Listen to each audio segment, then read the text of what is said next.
하청이나 신사임당 이런 분들이 권해주는 책을 1년 동안 읽어도 또는 2년 동안 읽어도 제대로 효과를 못 봤다는 사람들이 있거든요. 그 이유는 간단합니다. 먼저 책 선정부터 고쳐져야 됩니다. 책 선정은 어떻게 되냐? 지금 당면한 문제를 해결해 줄 책. 그러니까 사람은 이거 교양에 도움이 된다 이게 아니라 내 지금 처한 문제를 해결해 줄 수 있는 문제 또는 흥미, 재미, 의미가 있는 책. 그러니까 우리 애한테 서울대 선정도서 200권이라든지 이렇게 하면 절대 안 읽습니다. 이것도 괜찮아요. 롤모델, 내가 누구를 좋아해. 만약에 한소희가 내가 불안해서라는 책을 읽었는데 너무 좋았다. 그러면 그 책을 사서 본다든지 좋아하는 사람이 읽은 책이나 추천책. 그 이미지가 겹쳐지거든요. 사람은 좋아하지 않으면 오래 못 버팁니다. 가장 중요한 거는 지금 당면한 문제를 해결할 수 있는 책을 하세요. 그 다음에 혼자서는 지쳐서 못합니다. 반드시 뭐를 만들어야 되냐? 커뮤니티. 혼자 하지 마시고요. 2명, 3명 이렇게 몇 명이 같이 해야지만 오래가고 제대로 합니다. 이때는 뭐냐? 안 하면 반드시 뭐가 있었냐? 현금 이행장치인 페널티가 있어야 돼요. 그래야지 사람들은 움직입니다. 공동체를 만드시고 안 하게 되면 벌칙을 정하세요. 그래야지 사람 움직입니다. 우리의 뇌는 쾌락추구, 거짓말쟁이, 게으름뱅이에요. 그래서 누구나든 그 자리만 모면하면 되고 편한 거를 추구합니다. 생각은 있지만 안 움직여요. 그러면 내가 움직일 수밖에 없게끔 나를 가둬둬야 됩니다. 자기 스스로 수갑을 차지 않으면 안 합니다.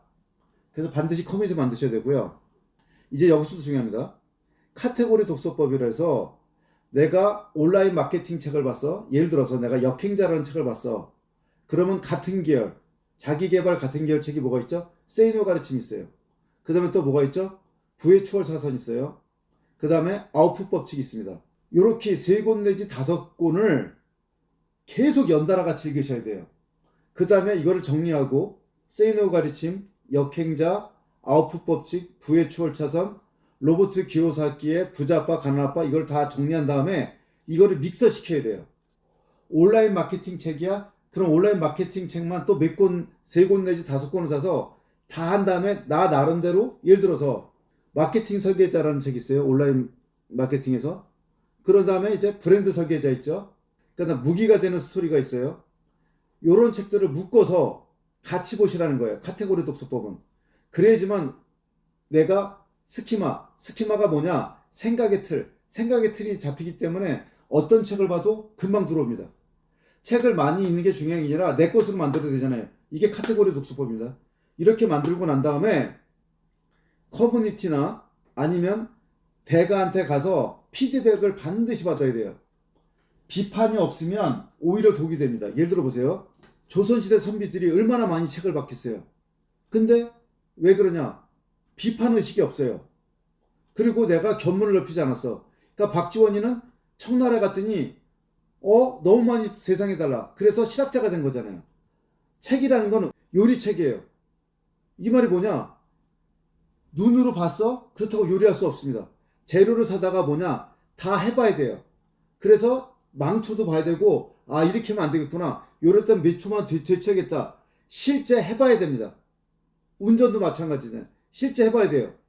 그래서 메타인지는 점검 독서예요. 내가 한 게 이게 맞나? 안 맞나? 예를 들어 외국에서 잘 팔린 책이에요. 온라인 마케팅이야. 근데 외국 책들은 중요한 게 뭘 여기냐면 이메일을 중요하게 해요. 근데 우리나라 이메일 마케팅 방법이 잘 안 먹혀요. 아무리 좋은 책이라도 뭐냐? 현지 실정이 안 맞으면 그걸 객관화시키지 못하면 아무 도움이 안 된다. 그래서 독서만 한 사람이 돈을 못 버는 이유가 뭐가 필요하냐? 이 메타인지 독서를 안 해요. 피드백을 안 받습니다. 그래서 점검이 다 돼야 돼요. 그 다음에 이제 뭐 하는 단계냐? 이제 진짜 내일에 적용, 응용, 활용해서 DB화 시키는 거죠. 플랫폼이에요. 내 플랫폼. 가져다 쓰는 거예요. 갖다 쓸 때는 뭐냐? 이제 A에서 하나 뽑아고 B에서 하나 뽑아. 이래서 연결시키는 거죠. 연결해서 적용, 응용, 활용하고 다시 또 2번, 3번을 계속 반복해야 돼요. 피드백 받고 또 적용시키고. 이렇게 안 하기 때문에 책만 읽어서는 부자가 되지도 못하고 발전 자체가 있을 수 없어요. 반드시 아웃풋을 해야 됩니다. 소비자가 아니라 생산자가 돼야 돼요. 생산자가 되려면 이 세 번째까지. 그래서 아홉 법칙에 무슨 얘기냐냐, 너만의 메시지가 있어야 됩니다. 저는 지금 어떤 메시지냐, 책 읽는 방법, 제가 수천 권의 책을 읽고 어떻게 읽는 게 제일 좋은지를 말씀드리잖아요. 이거 메시지잖아요. 이거를 지금 찍고 있잖아요. 이건 컨텐츠입니다. 그 다음에 이거로 독서학교를 열어. 그럼 이제 비즈니스가 되는 거예요. 아니면 이제 내가 몇 개를 차려. 전국에. 내가 직영을 해. 이게 투자가 되겠죠. 다시 한번 말씀드립니다. 우리는 소비자가 아니라 생산자가 돼야 돼요. 생산자가 되기 위해서는 뭐냐?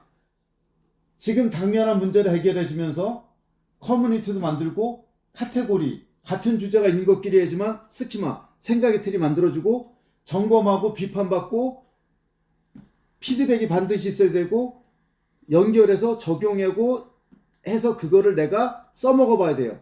그래서 2번, 3번을 계속 번갈아 가면서 했을 때 효과를 본다는 거예요. 다시 한번 말씀드립니다. 책 속에 해결책이 있지 않습니다. 책 속에는 뭐만 있냐? 길만 있을 뿐이에요. 그 길을 걸어가야 됩니다. 근데 혼자 가면 힘들죠. 그러니까 여러 명이 같이 가라는 거예요. 커뮤니티를 만들어서. 애 혼자 독서한다? 절대 안 됩니다. 엄마 혼자 독서한다? 작심삼일이에요. 책 속에는 길이 있어요. 같이 가야 됩니다. 그 다음에 주제가 같은 책끼리 묶어서 읽었을 때 머릿속에 남아요. 안 그러면 머릿속에 안 남습니다. 생각보다 우리가 머리가 좋지 않습니다. 우리의 머리는 생존과 감정에 결부됐을 때만 머릿속에 남아요. 아니면 싹 잊어버립니다. 읽었다는 기분만 좋아져요. 그럼 아무 의미가 없습니다. 그래서 스키마를 형성해야 돼요. 3권 내지 5권 읽어서 이거를 읽은 다음에 같은 주제가 있는 책들을 묶어서 내 것으로 만드는 작업이 필요합니다. 예를 들어 자기계발책이야. 그러면 3권 내지 5권을 묶어서 다 읽었어. 그 다음 어떻게 하죠? 이거를 내 나름대로 찍어야 돼요. 내 거화 시켜야 돼요. 누구를 잡아서 가르치세요. 하브르타 교육법이 좋습니다. 남한테 가르치면 다 내게 되거든요. 그렇게 가르쳐 놓고 그 다음에 피드백 받아서 이게 잘된 거 잘못된 거 비판을 받아야 됩니다. 그리고 실제 해보셔야 돼요. 본인이 먼저.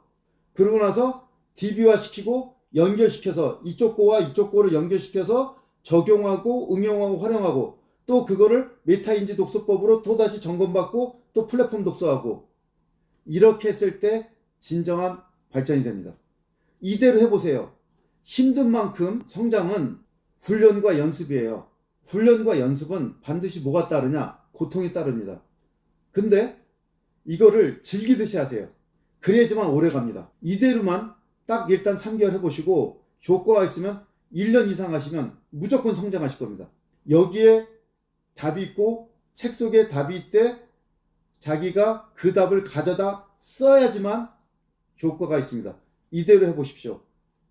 책 선정하는 방법, 카테고리 독서법, 메타인지 독서법, 플랫폼 독서법. 아이가 만약에 이 방법을 어렸을 때부터 지킨다. 누적 효과라고 그러거든요. 복리 효과, 눈덩이처럼 커질 겁니다. 이대로 해보십시오.